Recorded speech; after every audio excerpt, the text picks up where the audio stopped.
What can you do in your normal day-to-day life to make a change? Now first I'm going to ask Alejandro to share the challenges and define what CBE is all about. What is CBE? What is countering violent extremism? And you'll have to forgive me because the first thing I think I want to start off with is what is not CBE. And I think the most obvious thing that comes to mind and one of the most biggest misconceptions about countering violent extremism is that it is often sort of equated with counterterrorism. The two things are not the same. Counterterrorism, what we think of when we see on TV, whether in the news or sometimes in Hollywood, is law enforcement engaging in surveillance and arrests. That's counterterrorism. That's a very, very narrow, specific way of dealing with a very specific sort of issue.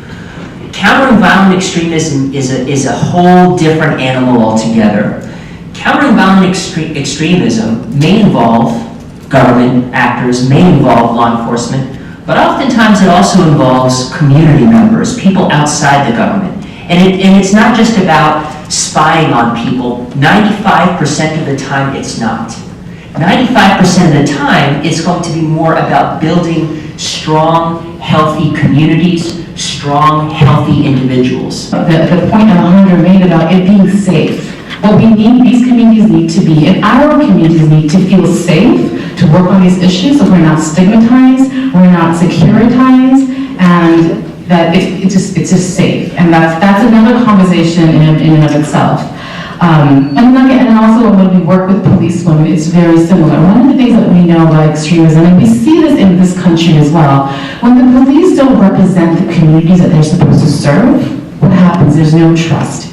And the police is supposed to be there looking out for our rights, not the military. So when you have more women in the police, studies show that it just literally, women in uniform de-escalate violence. And I'm not saying all women are good, or that women aren't corrupt. Women can be just as corrupt. And so what we try to do is help communities understand that. Because once communities understand, then the role of government becomes minimal. Because government can't be the messenger. We can't tell you what religion is. We can't tell you what ideology is. We shouldn't. You shouldn't want us to do that. We have constitutional issues because of that. That's why communities have to step in. They have to create, once they're aware of the information, you have to create the safe spaces. Whether it's in the mosques, in the community centers, in settings like this, those safe spaces need to be created so that people's identities can be explored, their grievances can be explored, because there's nothing wrong with having identity problems. Everyone has them. I'm an adult and I still have an identity problem, right? Everyone has identity issues. You're always questioning yourself, but you should have that in a safe space. And so what hopefully we can do is create those safe spaces in communities to have those very difficult conversations. I come from a law enforcement background, but I stopped doing that to come into this space to counter violent extremism because, as Alejandro and Irfana actually talked about earlier, it's more in the prevention space. We have to stop them before they get on this pathway of radicalization to violence in the first place, before we can ever think about putting someone in jail, because that should be the furthest thing from our minds. And I'm telling you from someone who actually used to put people in jail on a daily basis. That's the last thing we should do in this space. So what do I do now? So I work at the Department of State, and everything we do is focused overseas. And so all of the programs and initiatives that Horace does at Homeland Security, the Office for Civil Rights and Civil Liberties, and Irfana does over the Inclusive Security, and Alejandra does at START, is what we're trying to package and give to our partners around the world to deal with their problem. And similar to the 4 or 5-pronged approach that you talked about, I'll tell you about our 5-pronged approach that we are working with partners around the world on how they can counter this threat. But I think that if we can come together, we can help stop some of the senseless violence, if not most of it. You know, together as a community and as a country, we have to be more proactive. And this is where CBE comes into play. Despite all the rhetoric that we hear, I think the main premise of CBE is non-controversial in essence. The theory that we can prevent violent radicalization by tackling its precursors. It's like being disconnected from society or suffering from mental health issues, which is still very taboo, even in our community. I think if we focus on helping those who might be going down the wrong path, possibly expressing violent thoughts to friends or even online, and by blocking those who draw people into violence, like the recruiters in ISIL or Daesh, who are drawing kids to Syria. CVE is effectively an acknowledgement that communities know themselves better than the government ever could. This proactive approach to preventing violence is far better than simply arresting someone and prosecuting our way through security. Now, of course, with everything we do, success is about more than just strategy and even theory.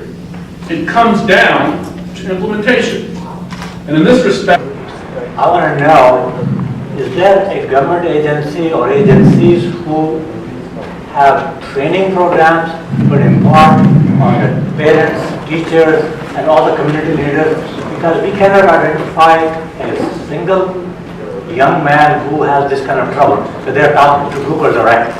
So we need to know some skills to identify those problems. Thank you. That was a very precise question. I mean, I can briefly address, so we have a couple of workshops that we can come and help. We have a community awareness briefing here at the Department of Homeland Security, where we'll come into the communities and talk a little bit about the threat itself. But what I would also suggest is there are NGOs out there who are actually implementing programs. And one of the programs that's there, Huda is there. Huda, if you can raise your hand. Safe Spaces is a program from the Muslim Public Affairs Council that was actually put together by Alejandro while he was working with Impact, that can actually help communities at a very local level. There's also in Montgomery County Word. There's a few different programs there that can help with the prevention and intervention that Alejandro was talking about. And so if you talk to me, we can maybe schedule a cab in the community, a community awareness briefing, and also connect you with folks who will actually help you implement programs. Yeah, just for a minute. Okay, should I say my name? If you want, yeah. Okay. Tell me what's It's good. Alright, Tanika, I think this is an amazing program. I think the people that we had on the panel were very informative. It changed my perspective. It really empowered me to do more. And they just overall inspired me. I want to get out there. I want to show Muslims have a good name. And alhamdulillah, I really hope to see more events like this in the future and have more people get involved so we can all work together as a community, inshallah. I think this is a very important and groundbreaking event today.